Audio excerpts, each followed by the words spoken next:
হওয়ার কথা ছিল। আমরা আজকে আপনাদের কাছে রাত ৯টায় উপস্থিত হয়েছি।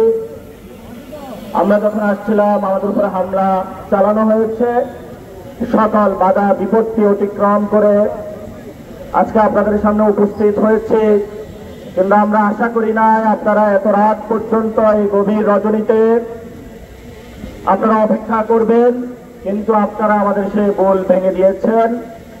ভবিষ্যৎ বাংলাদেশ পুনর্গঠনে যারা বান্দরবান, খাগড়াছড়ি, রাঙ্গামাটিকে আধার করতে চায়, সেই জায়গাতে আজকে আপনাদের জানান দিয়ে আপনারা দেখিয়ে দিয়েছেন যে পুরো বাংলাদেশ পাহাড় হোক সমতল হোক, আমরা একই মালায় কথিত থাকব।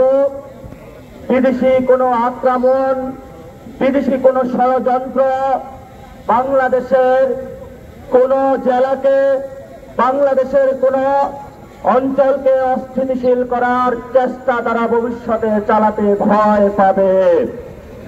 সেই পরিস্থিতি, যেই পরিস্থিতির মধ্য দিয়ে 1971 সালের পর থেকে আপনারা অতিক্রম করছেন, আমরা যখন ইতিহাসের পাতায় সেই লেখাগুলো পড়ি, কখনো আমাদের ভারাক্রান্ত হয়।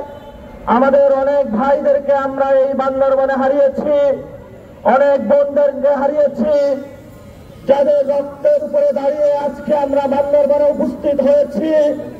কিন্তু সেই রক্তের প্রতি আমাদের শ্রদ্ধা পোষণ যদি আমরা করতে চাই, তাহলে আমাদেরকে বাংলাদেশে একটি নতুন সংবিধান বানাতে হবে। সেই সংবিধানের মধ্যে পাহাড় সমতল থেকে শুরু করে সকল জাতিগোষ্ঠী নতুন করে রক্তবিন্দু যে বাংলাদেশে পতিত হয়েছে, প্রত্যেকটা রক্তবিন্দুর লেখা পতিত থাকবে।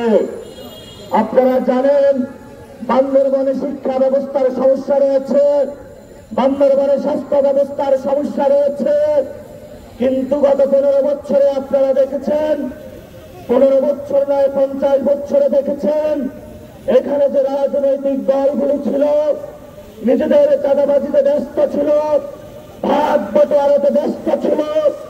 যখনই তাদের কাছে জনগণের সমস্যা বলা হয়েছে, তারা শুধু দলীয় ক্যাডারদেরকে সুযোগ দিয়ে বান্দরবনের মানুষদেরকে তারা বঞ্চিত করেছিল। আজকে যারা বৈষম্যের শিকার, বঞ্চিতের শিকার, আমরা আজকে বান্দরবনে গভীর রজনীতে একসাথ হয়েছি।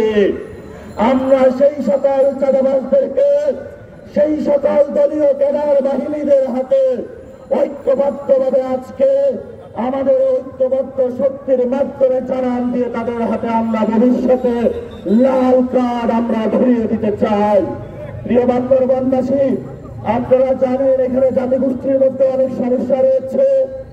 ভবিষ্যতে আমরা যদি সরকার গঠন করি, আমরা সকলের মধ্যে একটি ঐক্যবদ্ধভাবে নতুন গাঁথামালা তৈরি করে বান্দরবান পার্শ্ববর্তী যে জেলাগুলো রয়েছে সকল সমস্যার সমাধানে আমরা সংবিধানে সবাইকে অন্তর্ভুক্তি করার সুযোগ সৃষ্টি করব। এখানে বিভিন্ন জাতিগোষ্ঠীর মধ্যে বিভিন্ন দলের বিভিন্ন পক্ষ গোষ্ঠীর ইন্ধনে যে বিভেদ সৃষ্টি করে রাখা হয়েছে, সেই বিভেদের দেওয়াল তুলে ভবিষ্যৎ একটি সুন্দর বাংলাদেশ গঠনে, ভবিষ্যতে সংস্কার প্রক্রিয়া গঠনে, ভবিষ্যতে শেখ হাসিনার বিচার প্রক্রিয়া গঠনে বান্দরবনবাসী যেভাবে অতীতে রাজপথে ছিলেন, আপনাদের এই এনসিপির তরুণ নেতৃত্ব নাহিদ ইসলাম, হাসনাত আব্দুল্লাহ, সাজ্জি সালাম, আক্তার হোসেন থেকে শুরু করে জাতীয় নেতৃবৃন্দের হাতকে শক্তিশালী করে তারা যেইভাবে শেখ হাসিনার রাজশাহী উৎখাত করেছিল, তেমনিভাবে ভবিষ্যতে বাংলাদেশে কোন যদি মাফিয়া তন্ত্রকে রূপায়ণ করার প্রচেষ্টা চালায়, কোন পরিবার তন্ত্র আমাদের উপরে চাপিয়ে দেওয়ার চেষ্টা চালায়, কোন বাংলাদেশের কোন ষড়যন্ত্র চাপিয়ে দেওয়ার চেষ্টা চালায়, আজকের মধ্যে আমরা শপথ করি ভবিষ্যতে বান্দরবানবাসী ঐক্যবদ্ধভাবে হয়ে ভবিষ্যৎ বাংলাদেশের বিরুদ্ধে যতগুলো ষড়যন্ত্র হবে সব আমরা ঐক্যবদ্ধভাবে ইনশাআল্লাহ মোকাবেলা করব। বান্দরবানবাসী আপনারা রাজি আছেন? আপনারা আমরা আজকে শপথ করি, এখানে আমরা যারা থাকি সবাই ঐক্যবদ্ধভাবে থাকবো। ভবিষ্যতে নতুন বাংলাদেশ আমরা আপনাদেরকে উপহার দিব। সংসদে যদি উচ্চ কক্ষ নির্ধারিত হয়, সেখানে ইনশাআল্লাহ বান্দরবনের যাতে প্রতিনিধি থাকে সেই ব্যবস্থা করব। আপনারা আপনাদের লড়াইয়ে থাকতেন, আমাদের সাথে থাকতেন। লড়াইয়ে কথা হবে, রাজপথে কথা হবে।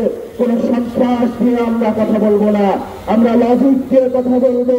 আমরা নতুনভাবে বাংলাদেশ নির্মাণ করব। যারা সন্ত্রাসের ভাষায় কথা বলে, যারা গাড়ি বহরে হামলা দিয়ে কথা বলে, নতুন বাংলাদেশে তাদের উপরে স্থান হবে না। ধন্যবাদ।